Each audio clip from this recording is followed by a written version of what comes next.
in my school, maybe the Malaysian society is quite dormant. You want to make a change, when you start work, you see something is not right, you want to make a change, and trust me when I say changes are hard to implement. It's easy to say, that's not good enough, let's sort that out. But you need to speak to a lot of people, you need to get a lot of different ideas to actually be able to achieve that, and being proactive and being flexible, open-minded and flexible to change is very important. What advice would you like to give them to go through this, to help them through this tough time, like 1.5 years here at Form 6? Yeah. Can you give them any advice and about their future, like what they should do, and and about how employers next time, like what do they see and how do they choose you and get you for a job? Well, I assume that everyone here is in their first year of Form 6, is that right? Okay. Well, I think that you should take this time because you actually have a buffer period that no one else has.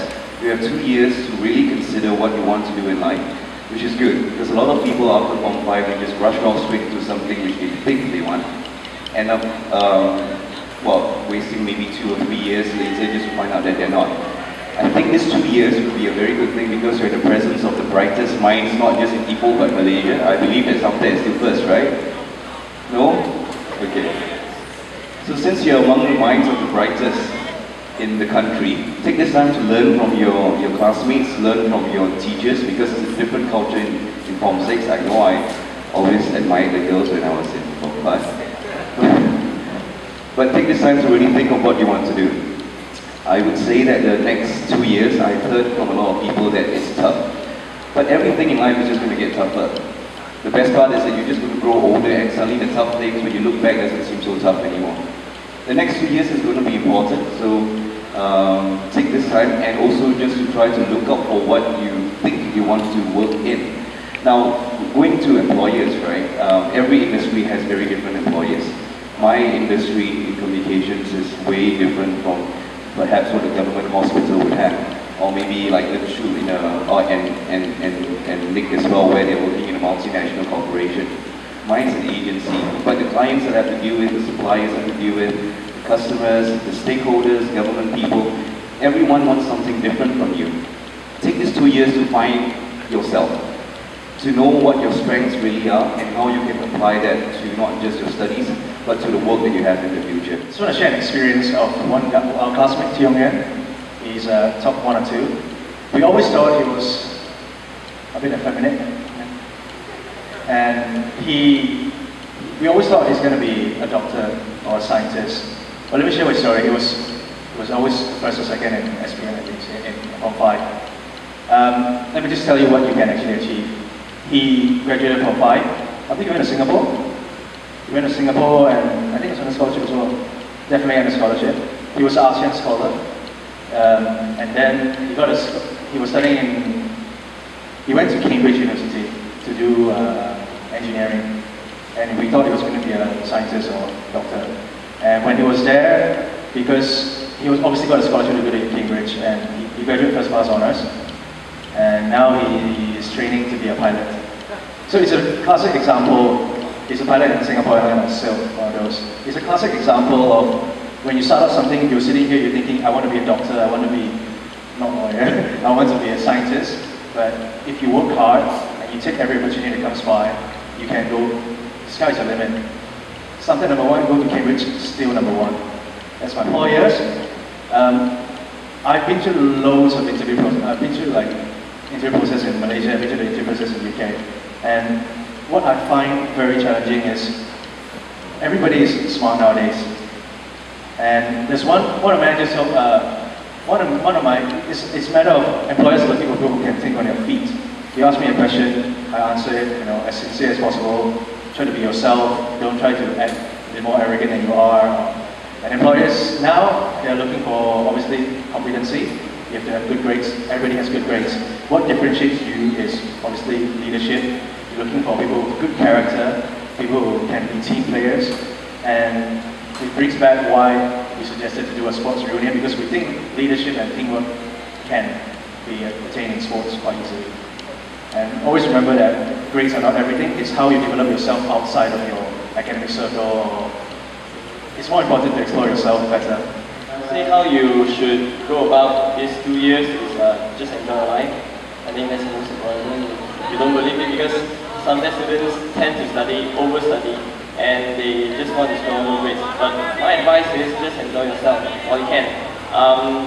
On getting a job or going to interview, I would say that there's a saying which goes like this: your aptitude determines your altitude. I think this is okay. At least in engineering or IT industry, I think this is really true. Because as a fresh graduate, you don't have anything to offer. Maybe your certificate looks a lot better than others, but it doesn't matter at the end of the day because what you do in your job, at most there's 5% or 10% of your previous 3 or 4, 5 years of studies. There's nothing 100% relevant to what you study and what you will do. So what employers look in fresh graduates the attitude. That's the most important thing. So what are the so to speak, the must-have attitudes to get a job? First of all, you need to be resourceful. Like, you don't need a nanny to sit beside you to teach you all the things. You need to be resourceful. You need to, make Google your best friend. So while you can, use Google or sharpen your Google skill. So when you get a job, when you go into work, there are a lot of tons of things which you don't know. So how are you going to solve them? So that's where your Google skill came about. That's where you get to look for your own resources without asking around too much. Because in this world, there are too many people being too busy with their own work. So if you need somebody to sit beside you and teach you from A to Z, that's not going to happen. So at the end of the day, you get a very bad performance review because that's how the industry goes. Second of all is you need to be willing to learn. Nobody expects a fresh grad to know everything. So if you have a bad attitude where you just wait for others to guide you, give you trainings or spoon feed you, that's not going to happen. You're not going to survive well until you change your attitude. So I think to me, that's what I learned through the start of my career.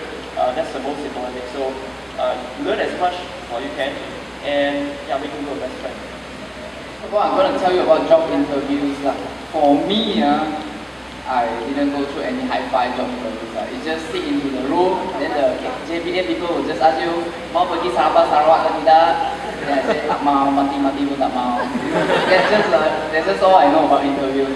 And second of all, I'm not going to be as fun as them, though they are very fun people. I do envy and jealous. I mean, envy of their life choices sometimes. But then being in my profession, I am boring. So I'm going to tell you these 2 years study, study. As much as we like, but what I feel after I graduated is something that I didn't really emphasize. So I want to just advise you all on this thing. The main important thing is score a good result. That is important in our Malaysian classroom society. It is important because you want to fight amongst the best to go into a good university. That is important. But then what I'm trying to say is that besides scoring a good score, you don't need to get a 98, 99, 90s. You just get a hold the A, you get a 75, 80, that is good enough. Most important thing, you have to know to apply your knowledge in your daily life. That's the most important thing that I learned after I start to work. It's not just about memorizing page, Page 232 is about what kind of frog, what kind of organs. That's not important. The most important is you know how to apply. When you see a frog on the floor, you know, that's the whatever that is. So that application of your knowledge is the most important besides getting a good result. So I end my speech today by saying that the choices of your university / college is very important. So you're in Form 6, try to get into local U, but then no pressure. If you fail, you can find me here. You can give some financial support. Okay? And then get into a good university with a good name and a good lecturers. That's very important. Don't get into those new private universities. Just started to have some new courses. Don't go into this. You end up you will be at the lower part of when you start to work. Alright, so thank you. 问一下 Mr. Nick，你刚才讲那个13个 stocks 还有17个 stocks，你想 bring up 什么 ideas prepare? It's not an idea, it's actually an actual question. 讲华语啊，讲华语都得。Basically, it's one of those questions when you're stressed, people ask you what's your most memorable. Imagine I'm your boss, well, future boss. Nice.